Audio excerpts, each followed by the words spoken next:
ইসলামের একটা মোটামুটি ভালো সময় ছিল আব্বাসীয় খেলাফা।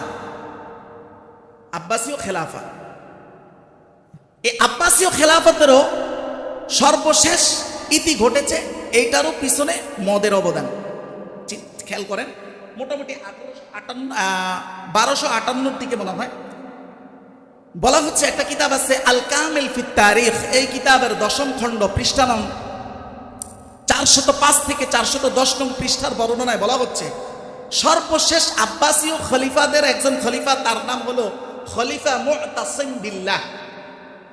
এই ব্যক্তি শেষ সময় এসে ইসলামী নেতারা এমনভাবে মদ, গান, অশ্লীলতা, গান বাদ্যে লিপ্ত হয়, এখানে বলা হচ্ছে কানা আল খলিফা মুতাসিম বিল্লাহ মাশগুলান আই মুনশাগালান বিল গিনাই ওয়া শুরবিল খামরি ওয়াল মুগান্নি।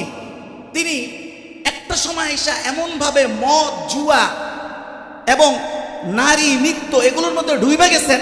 ওয়ালাম ইউইদ্দা জাইশান, একটা দেশকে শক্তভাবে পরিচালনা করার জন্য যেই সেক্টরটা কাজ করে সেটা হলো বহিঃশত্রুর থেকে বাঁচানোর জন্য সেনাবাহিনী, তাই না?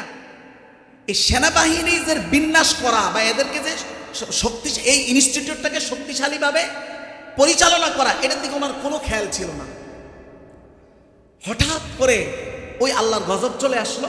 ফাদাখালাত তাতার, যখন তাতারিরা হামলা করে বসলো বিজামাতি হোলাকু খানের নেতৃত্বে, তখনই এক দিনের ব্যবধানে কতালু মিলিয়ন মিলিয়ন মুসলমানদেরকে একদিনে হত্যা করা হয়েছে। ওয়াখরাবু বুয়ুতাল্লাহ, হাজার হাজার মসজিদকে একদিনে মাটির সাথে গোড়ায় দিয়েছে। বলেন না নাউজুবিল্লাহ।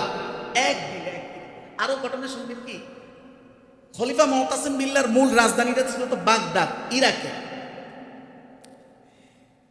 40 দিনের মধ্যে, তখন কিন্তু কোনো এই এখনকার যেই আধুনিক অস্ত্র সেগুলো ছিল না, তখনও মোটামুটি তরবারির যুদ্ধের সময়টাই ছিল। 40 দিনের মধ্যে পুরা বাগদাদ শহরকে এমনভাবে ধ্বংস করছে, এবং এই 40 দিনের মধ্যে 10 লক্ষ মুসলমানকে এই 40 দিনের মধ্যে হত্যা করা হয়েছে। শুধু তাই না, হাজার হাজার লাইব্রেরি, তখন তো আপনার কম্পিউটার বা এখন যে আধুনিক প্রিন্ট এগুলো তো ছিল না, তখন তো কালির লেখা ছিল। হাজার হাজার আপনার খণ্ড কিতাবের, বই পুস্তকের লাইব্রেরিগুলো পোড়ায়া, মানে মানুষের রক্তে আর এই কালি দুইটা মিলিয়া একটা নদী ছিল বাগদাদের পাশে, এখনো আছে, সেটাকে তৎকালীন সময় বলা হয়তো তিগ্রেস নদী। এই নদীর একেবারে স্বচ্ছ পানিটা পুরাপুরি কালো রং ধারণ করে ফেলেছে। বলেন না নাউজুবিল্লাহ। এটার পিছনে ছিল এই নেশাদ্রব্য। এই সোনালী অধ্যায়ও যায় এই নেশাদ্রব্যের উপরে ভিত্তি করে।